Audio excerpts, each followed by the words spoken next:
हरिशंकरानंद महाराज जी, ये पहली बार नहीं है कि लोगों की जान इस वजह से गई कि वो तंत्र क्रियाएं कर रहे थे या किसी नीम हकीम खतराए जान के संपर्क में आकर कुछ ऐसा कर रहे थे जिसने न सिर्फ अपनी जिंदगी तबाह की, दूसरों की जान भी ले ली। क्या आपको लगता है कि इस केस में भी जो डिटेल्स निकलकर सामने आ रहे हैं, कुछ ऐसे ही लोगों के संपर्क में ये भी हो सकते हैं? देखिए, इस केस के अंदर जो मैंने देखा मीडिया माध्यम से और जो मुझे समझ में आया वो ये कि ये व्यक्ति साइको प्रकृति का है, पहली बात। दूसरी बात, ऐसा कोई भी कुछ इसके आसपास नहीं है जो तंत्र को ये बताता हो कि तंत्र के द्वारा ऐसा किया जा सकता है। सिर्फ इस व्यक्ति ने अपने कमरे में 3 प्रकार की चीजें, 3 प्रकार के पोस्टर्स लगा रखे हैं, जैसा कि आपने यहाँ दिखा रखा है। मैं थोड़ा सा आपके पास आके देखना चाहता हूं कि ये पोस्टर्स क्या, थोड़ा सा आप भी हमें डिस्क्राइब कर दीजिए दर्शकों की समझ के लिए, ये थोड़ा सा बेहतर रहेगा।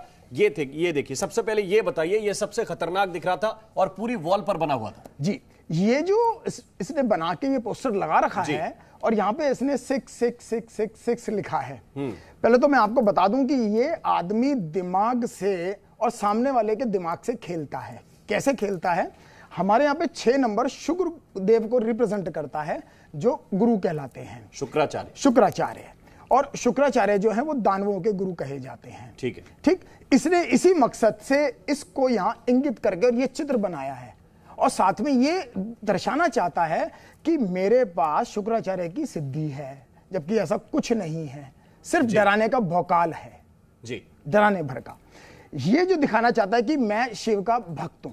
ये एक मूर्ति है बेंगलौर में सदगुरु के यहाँ, जिसको उसने लगा रखा है जी। इस मूर्ति के द्वारा ये जो इसने चार्ट बना रखा है, इसके द्वारा ये बताना चाहता है, ये लव साइन जो है ये जो लव साइन इसने बना रखे हैं, वेस्टर्न साइड में हमारे को ये जो 6 नंबर है जी, शुक्राचार्य को प्रेम की देवी वीनस कहा जाता है, ठीक है, यूरोप इत्यादि में। और ये उसको दिखाना चाहता है कि मैं इस देवी की सिद्धि कर चुका हूं और देखिए मेरे प्रेम पाश में तुम ऐसे फंस जाओगे। ये सिर्फ दिखाने का भोकाल है। नहीं तो ये मैं महाराज जी जानना चाहता हूं कि ये सिर्फ खुद ऐसा था, खुद दूसरों को प्रभाव में रखने वाला व्यक्ति था, या फिर इसके पीछे भी कुछ लोग हैं जो इस तरह के, क्योंकि आजकल तो मैं देखता हूं सोशल मीडिया पे, रील्स पे हो, यूट्यूब पे हो, इधर हो उधर हो, अधूरी जानकारी के साथ ढेर सारी जानकारियां उपलब्ध है आपको। हाँ, मैं बताता हूं आपको, ये आदमी आधा अधूरा ही नहीं है, बल्कि साथ में किसी एक ऐसे व्यक्ति के संपर्क में है जो थोड़ा बहुत ज्ञान इधर उधर से पढ़ के बांट रहा है। और सबसे बड़ी बात, जब नशा व्यक्ति करता है और विशेषकर सूखा नशा जब करता है व्यक्ति, मैंने जो शोध किया है सूखा नशा करने वाले की, ये हमारा सूर्य स्वर और ये हमारा चंद्र स्वर, तो हमारी ये चंद्र नाड़ियां ये ऊपर की तरफ चली जाती है और हमारे को थोड़े बहुत एहसास देना शुरू करती है। लेकिन चूंकि साधक नहीं होता है व्यक्ति, तो वो उसमें गफलत में रहता है, कंफ्यूज में रहता है और कहता है कि जो मुझे सुनाई दे रहा है, जो मैं कर रहा हूं, अपनी ही उत्तर और प्रश्न के साथ में वो उसे सही ठहराने का। ठीक है, तो कुछ ऐसी अवस्था हो सकती है। मैं डॉक्टर कपिल कक्कड़, मैं आपसे यह समझना चाहता हूं कि ये किस तरीके की चीजें दिमाग में चलती हैं, क्योंकि यह भी पुलिस की जांच में सामने आया कि वो नशा करता था, एल्कोहल भी लेता था, गांजा भी लेता था, और ये शख्स जो है बार बार ये कहता था कि वो अपनी मां से बात कर रहा है, जबकि उसकी मां पहले मर चुकी है।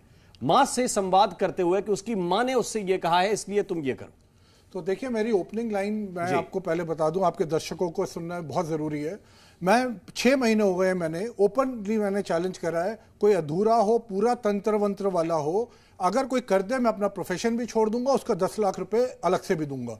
मैं ये क्यों बात कर रहा हूं? इस तरह की जो चीजें होती हैं, ये इसी वजह से होती हैं क्योंकि ये आदमी मानसिक रूप से बीमार है, ये साइकोटिक है। जब साइकोटिक बिहेवियर के अंदर इसी तरीके का आता है, आदमी को हेल्यूसिनेशन होते हैं, आदमी को डिल्यूजन होता है, वो एक अपनी पैरेलल वर्ल्ड खड़ी कर लेता है। और इस आदमी ने क्यों खड़ी करी है?